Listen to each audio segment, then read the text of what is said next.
The name of my veteran is Marvin L. Suchy. He was born on August 5th, 1964. He served in the U.S. Army.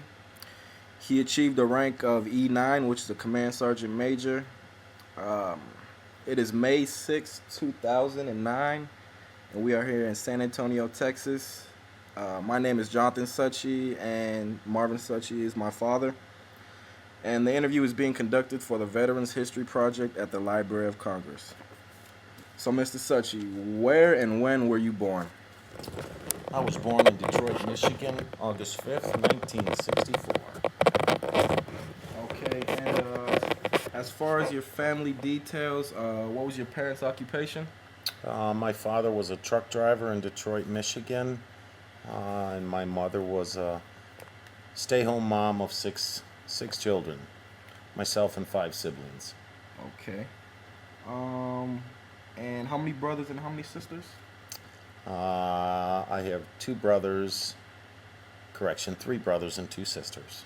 Okay, and what were you doing before you entered the service? Before I entered the service, I was in high school. Throughout my high school years, I did work. I held several different jobs ever since I was old enough and capable of working, but primarily a student in high school. Okay, and do you have any other family members who served in the military as well? My father was a service member during the early to mid 1950s, although he was not in the Korean conflict. He was in the service during that timeline in the United States Army. He was a paratrooper in the 82nd Airborne Division. And my oldest brother, Philip, who is now deceased, was also a military policeman in the 82nd Airborne Division. Okay. Now, how exactly did you enter the service? Were you enlisted? Were you drafted? The draft was not the draft was not around when I went in. The draft had been taken out of the draft ended in the 70s. I went into the service in 1982, and I enlisted immediately after graduation. Okay. And why exactly did you choose to join the service? At that time, coming from a single parent household with five other siblings, college was not an option for myself due to financial reasons. Um, and I had aspirations to go into the military. I've heard great things from my father as well as my brother, uh, and it proved to be a very wise choice for myself. Okay. Now, was there any particular reason why you chose the Army? I think I chose well, I'm sure I joined the Army uh, only because I would say I had some some envy for my father who was a paratrooper, as well as my oldest brother who was a paratrooper, and I wanted to follow in those footsteps and become a paratrooper myself. Okay. And what was your MOS when you joined, and where all have you trained? My initial MOS was titled a 63 Bravo, which was a light wheel vehicle power generation equipment mechanic. Uh, Worked on Jeeps, Humvees, 2.5 ton trucks, 5 ton trucks, a vehicle called a Gamma Goat back then. Worked on generators. Um, Had a second MOS, which was 13 Mike, which is a multiple launch rocket system crew member. Uh, Within that field, I was primarily responsible for maintaining both rockets and missiles. Various duty stations I've been: 82nd Airborne Division, Fort Bragg, North Carolina; 5th Infantry Division, Fort Polk, Louisiana; I Corps, Fort Lewis, Washington; two tours in Germany, one tour in Babenhausen, another tour in Baumholder; two tours in Uijeongbu, South Korea; tour in El Paso at the United States Army Sergeant's Major Academy; two tours in Fort Sill, Oklahoma. One of those tours I served as a drill sergeant in the United States Army.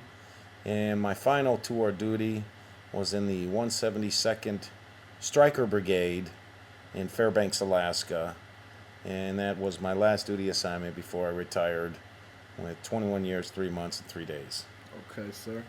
Now, did you have any specialized training? I did have some specialized training. When you talk about specialized training, obviously being a paratrooper is specialized training. Of course. I attended Jumpmaster School at a very young age. How old were you? I completed Jumpmaster School when I was 23 years old. Uh, I attended the Jungle Warfare training course in Fort Sherman, Panama, where I was designated a jungle expert. And how was that? That was outstanding training, very challenging. What was it like? Well, it was a lot of training in the desert, learning to survive in the jungle, uh, learning how to make do with equipment that you have. Outstanding training. You learn to live off the land. You learn to survive off the land. It was excellent training. Some of the best training I've ever had. Of course, drill sergeant school is some specialized training in itself. And I'm also a designated master fitness trainer. Okay. Now, Mr. Suchi, how well did you adapt to the military life at first? Initially, adapting to the military life at 17 years old is a pretty tough thing to do for anyone, I would imagine. You know, at 17, you're certainly not very mature.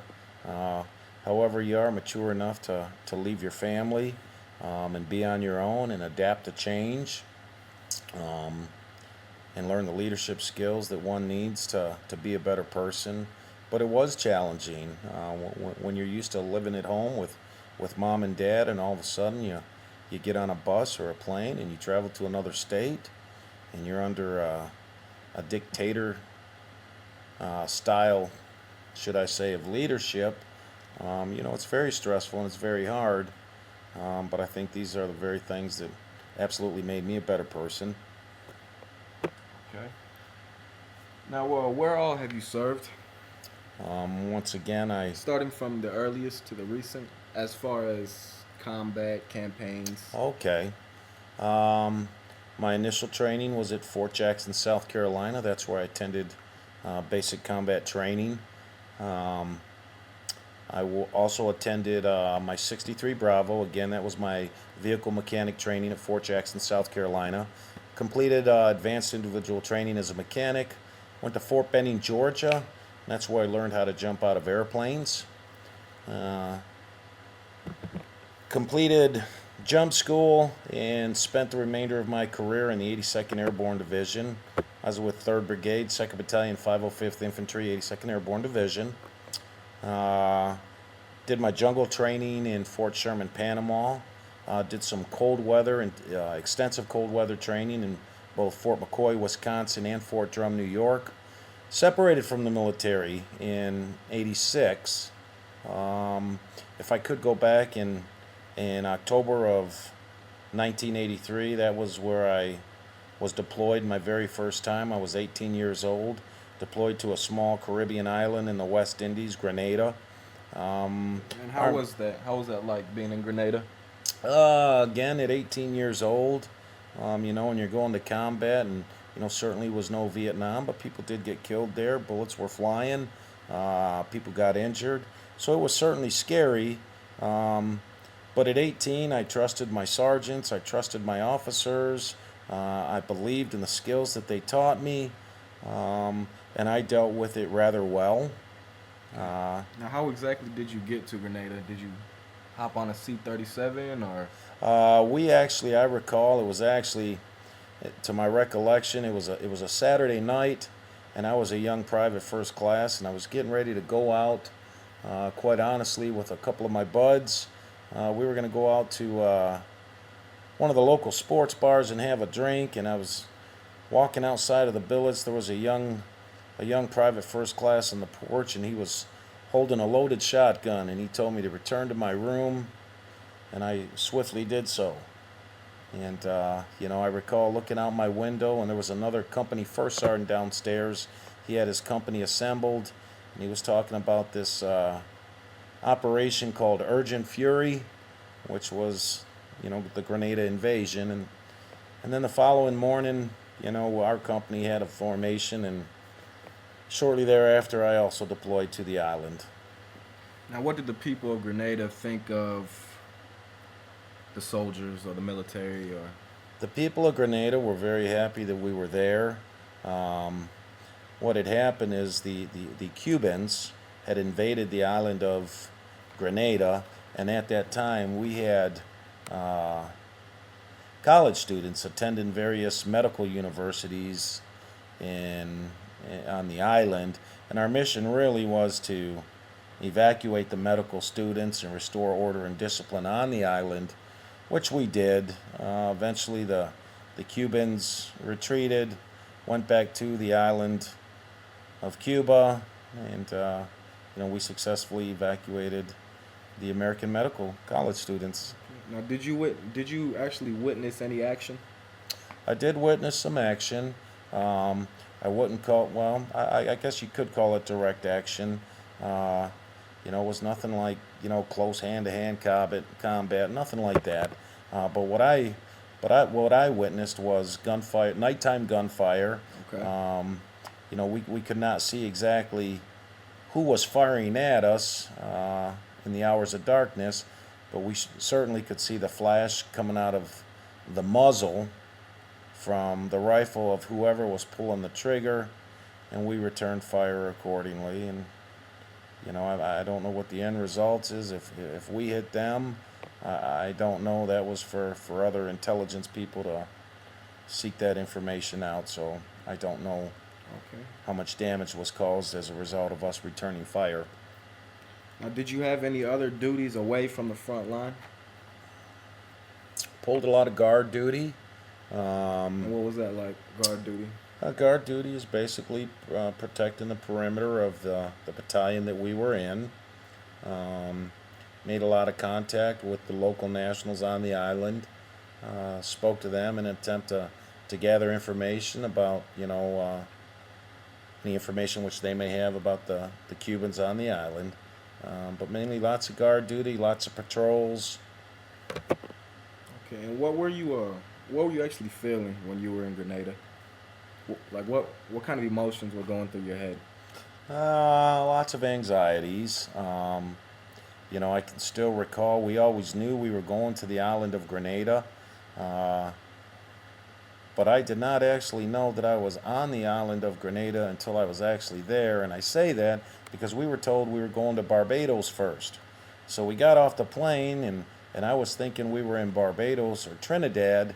And I recall a Staff Sergeant Torres, who was a Vietnam veteran, and he looked over at me and he told me, "Hey, we're on Grenada."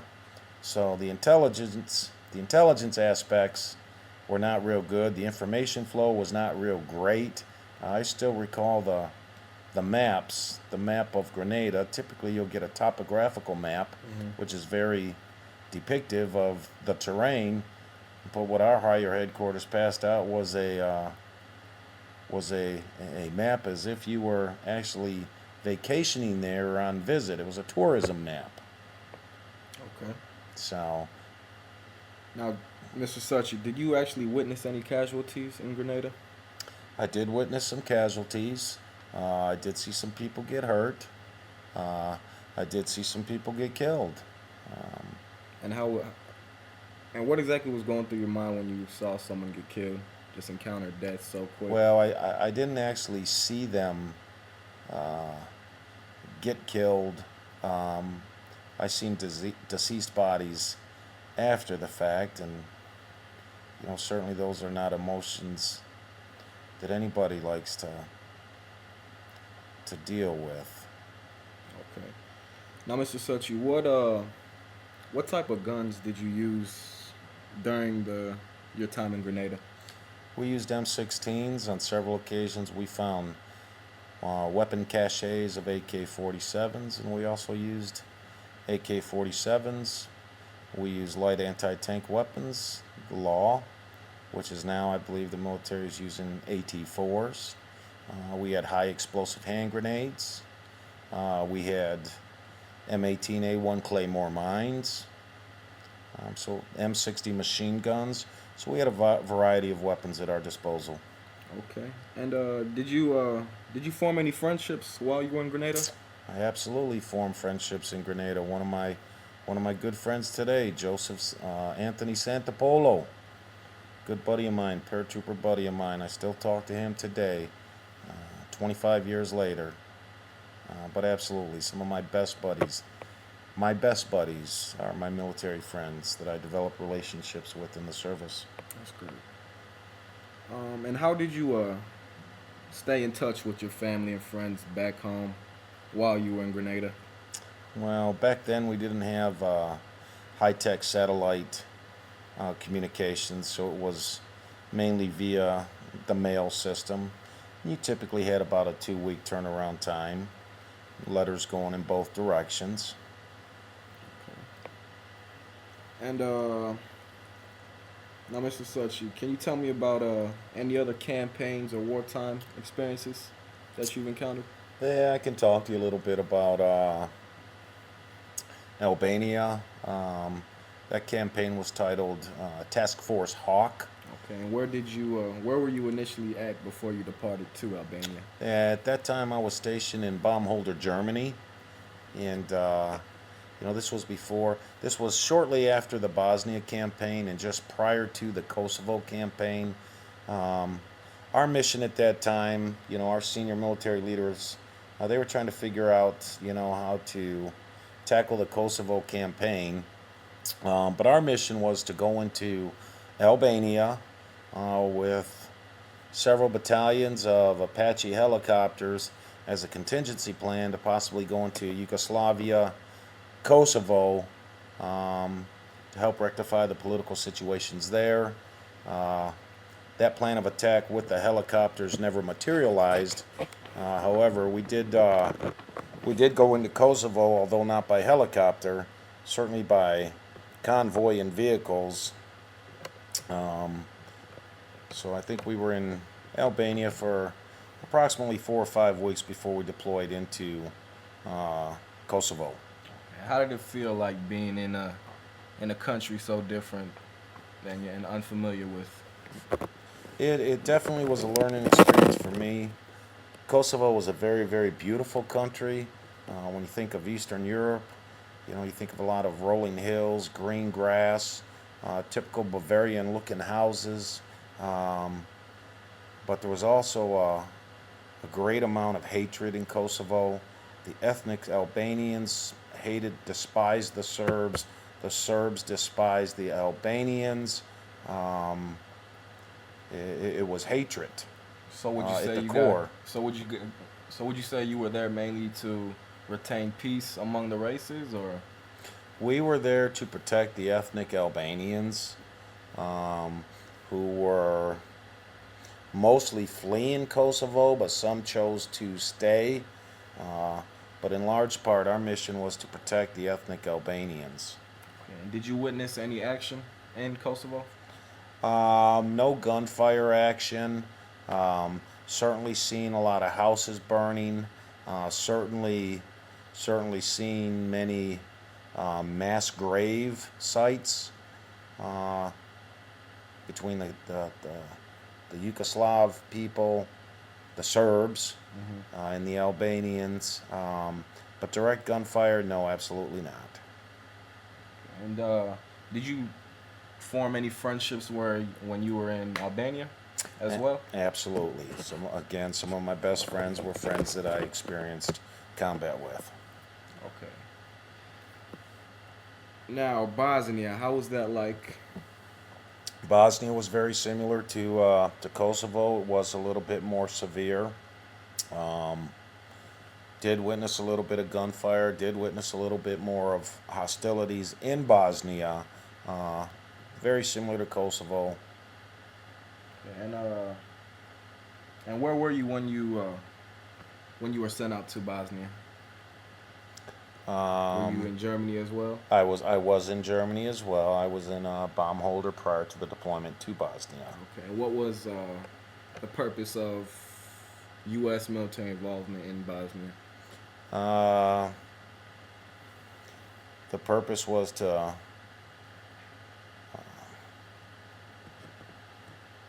rectify, introduce democracy in a fashion to where, the ethnic Bosnian population, our intent was to introduce them to democracy, show them a new way of politics and achieving a common goal.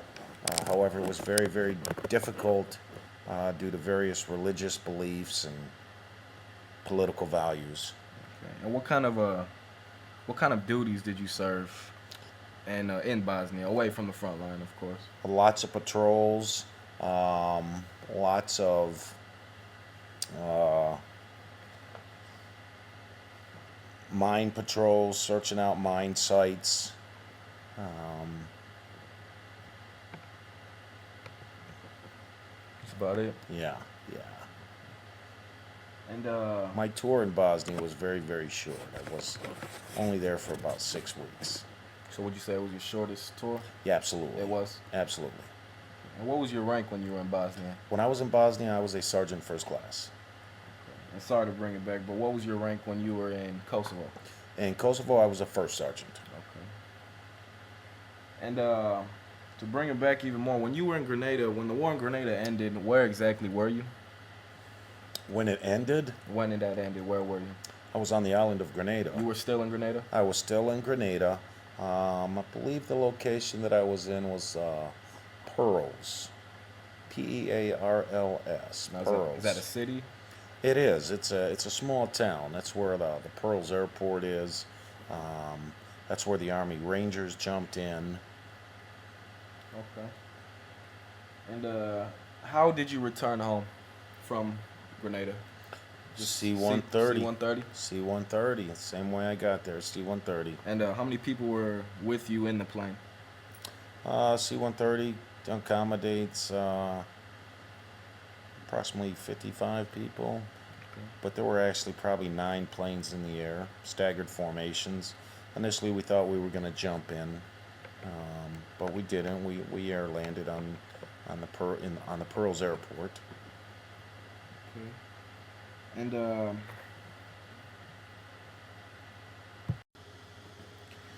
now, what was your best duty assignment, and of course, your worst duty assignment?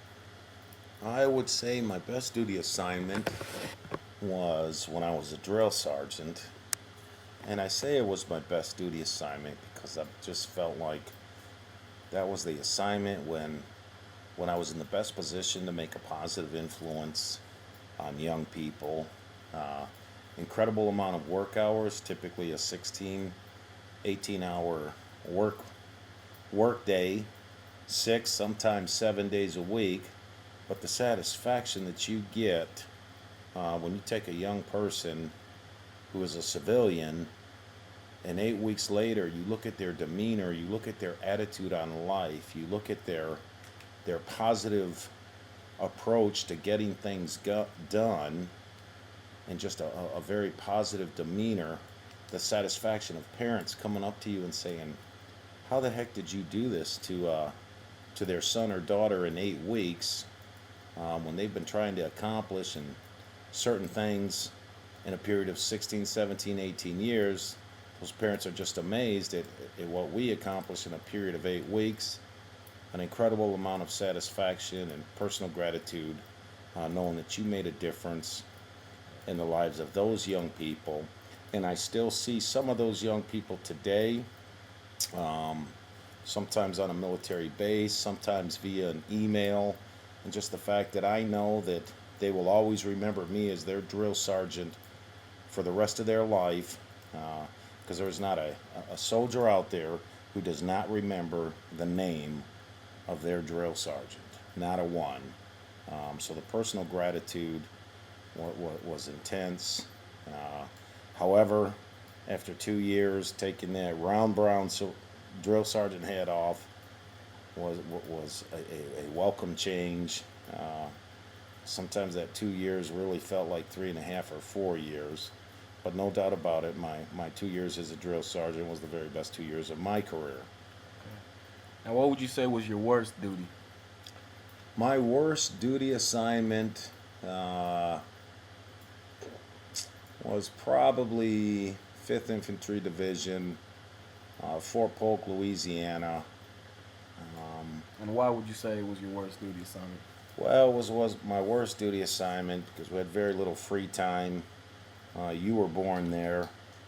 Uh, in case you didn't know that, you were born in Louisiana.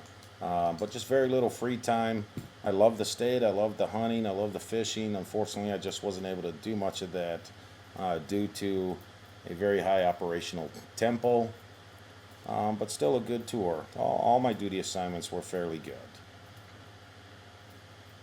Now, did you have any education prior or after you joining the military? When I first went into the military service, I had absolutely zero post high school education. Um, Came in the military, as I've stated earlier, just after graduation from high school. Um, What date was that, sir? Sorry to interrupt. what date did I graduate? Did you enter the I army? entered the military service in July of 1982. Okay. And I was 17 years old at the time. Um, but after about 9 years in the military service, I did manage to get an associate degree. And after about 16 years in, I managed to get an undergraduate degree, a Bachelor of Science degree. But it's very difficult. Unlike most people who go to college right after high school, they do a resident college program, and after 4 years, they have their college education, an undergraduate degree. In the military, it's much more difficult. You're juggling college courses uh, between being a soldier, between going to the field, between a variety of duties, going overseas, going to combat, being a drill sergeant. It's very, very difficult. But somehow you just have to find a way to incorporate education into your life, which I did because I always knew how important education was, both personally and for professional growth. Um, but I always found a way to go to college. And if you were to look at my transcript today, you'd see a variety of institutions I've attended: City Colleges of Chicago, Northwestern State University, Park College, Pikes Peak Community College, Regents College in New York. I think I've probably got about 8 or 9 different university annotations on my transcript. But the military has helped me out in a great deal to get my education. And Okay. Now, CSM such, you said you was a jump master. What exactly is a jump master? a jump master is the guy who is responsible for safely putting all jumpers on the drop zone. Okay, so you're responsible for ensuring that their parachute is put on properly. The jump master inspects the parachute. The jump master ensures that all paratroopers understand uh, paratrooper actions in the aircraft. The jump master gives all commands once on board the aircraft. The jump master takes into consideration various uh, mathematical factors and or metro factors, I guess we should say: wind speed, wind direction, and he or she has the responsibility of opening the aircraft door, understanding wind speeds, wind direction, barometric pressures, and actually getting these paratroopers out the door, whether it be a quarter mile before we even approach the drop zone or a quarter mile after we pass the drop zone. Again, all these wind factor considerations. But he or she, the responsibility is to get them out of the aircraft safely, get them on the ground safely, and securing their equipment, and being able to engage the enemy with full force. Now, when we talk about command sergeant major, what exactly is a command sergeant major? What are the responsibilities of a command sergeant major, and what does it take to be a command sergeant major? That's a very good question. Um, I can tell you this, and I'm going to give you an analogy. Of course, I'm very proud of the rank I obtained. Um, if you were to take 100 soldiers today, enlisted soldiers, and you put them in the military for 20 years, of those 100 soldiers, at the end of 20 years, approximately 6 to 10 of those will achieve the rank of Command Sergeant Major. It is the highest enlisted rank in the military service. Um, and it's a position which is very respectable. However, the command sergeant major is a person who is expected to operate completely autonomously without supervision. He or she is the expert in their chosen field. They are the eyes and the ears of the subordinates within their battalion.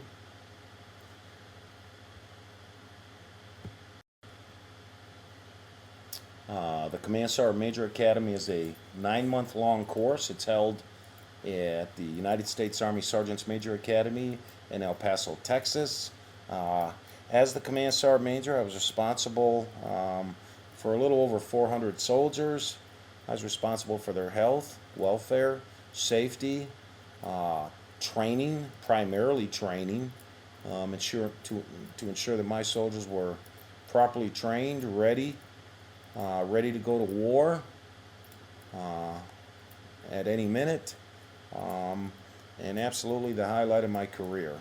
Okay. Now, where all were you stationed while you were a CSM? Upon graduation from the United States Army Sergeants Major Academy, I went to Fort Lewis, Washington.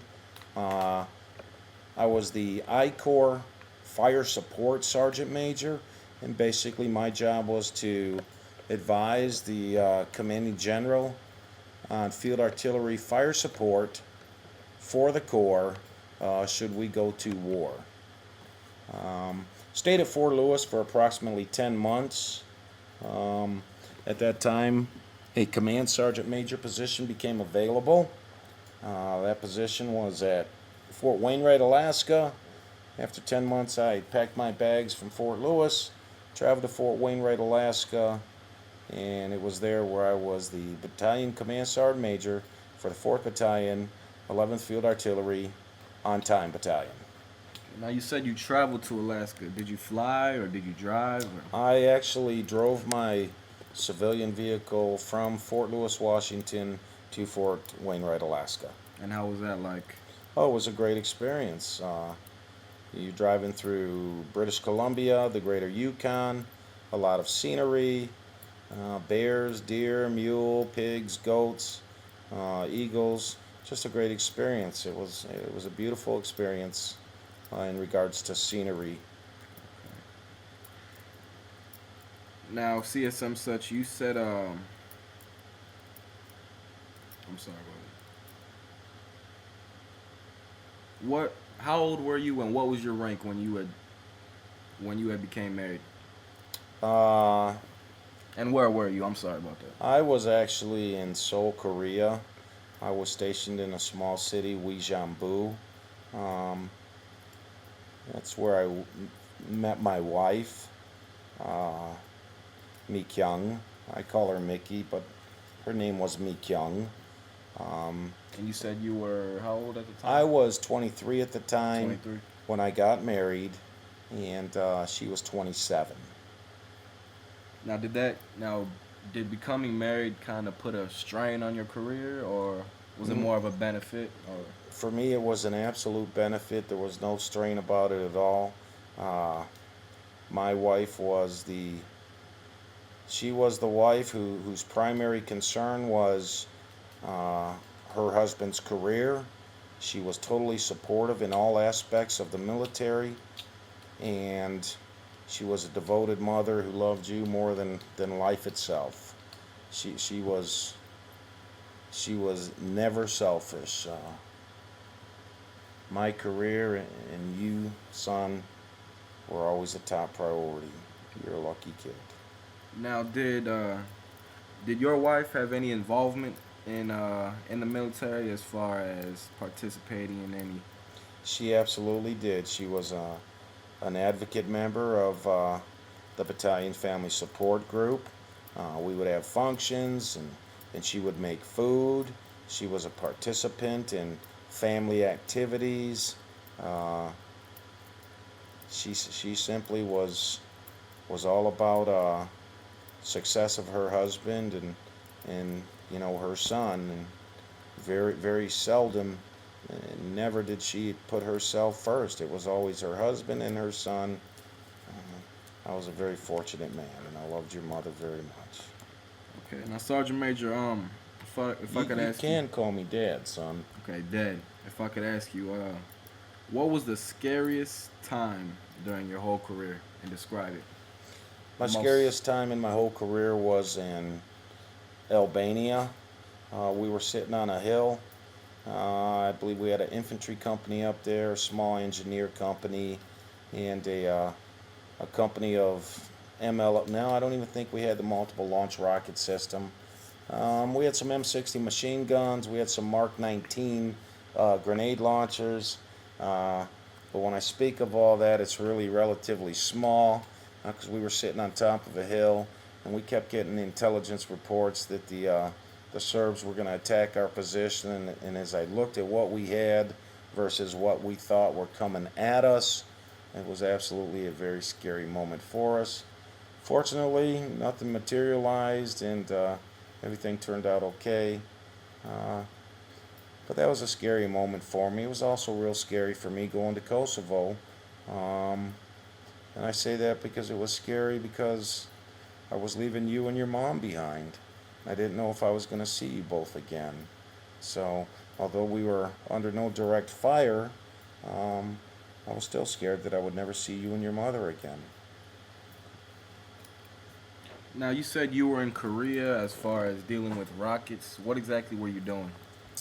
I was a 13 Mike. A 13 Mike is a multiple launch rocket system crew member. Uh, that particular system was capable of shooting both rockets and missiles. Um, I started out as a driver of one of the MLRS track vehicles, eventually became a gunner. The gunner is the individual who sits behind the computer and inputs target data, position data, target data, um, and eventually I became a MLRS chief. The multiple launch rocket system crew chief is responsible for the overall operation of the MLRS vehicle, which is about a $2 million vehicle. And again, our mission was to effectively shoot rockets, shoot missiles downrange. We did do live fire activities in Korea. We did some extensive training with the South Korean military, but we did shoot our rockets and our missiles as well. And we would go through various war type scenarios, and our rockets were always shot into the Yellow Sea. Now, Command Sergeant Major Such. To wrap this all up, if I could ask you, how old were you? Where were you? Yeah, how old and where were you when you retired? And what was your rank, of course? Again, I was a command sergeant major. I was 39 years old, and at that time of retirement, I was stationed in Fort Wainwright, Alaska. Okay. And what date did you retire in? I retired the first day of October 2004. And how was the readjustment to civilian life after retiring? I will tell you it was tough. Um, when you're a soldier for 22 years, you develop a great amount of camaraderie, loyalty, duty, respect, a great amount of values, and it is a tough transition from the military life to the civilian life because the two sectors of life are very, very different in their entirety. But what I do try to do is I try to apply everything that I've learned in the military to what I do as a civilian. Now, do you still keep in contact with fellow veterans over the years? Absolutely, got buddies who I will always keep in contact with. Okay. Now, Command Sergeant Major Suchi, if I may ask, how has these wartime experiences affected your life? The wartime experiences, emotionally, it hasn't really affected me. Um, I've never, I guess my deployments are a little bit different from those people who have been deployed to Afghanistan and Iraq. Uh, I've got some medical conditions, like frostbite and some other various conditions that were acquired throughout my deployments. Um, Outside of that, mentally, I'm probably just as sound as I was before the deployments. And the last question, Command Sergeant Major Suchi, any life lessons learned from your military service? I guess the biggest life lesson that I could say I've learned is do your best in everything you do. Give 100%. And I just firmly believe if you give 100% of whatever you do, you will reap the rewards of your efforts. All right, Command Sergeant Major, I just wanted to thank you for granting me some of your time. And this is Jonathan Suchi. We out.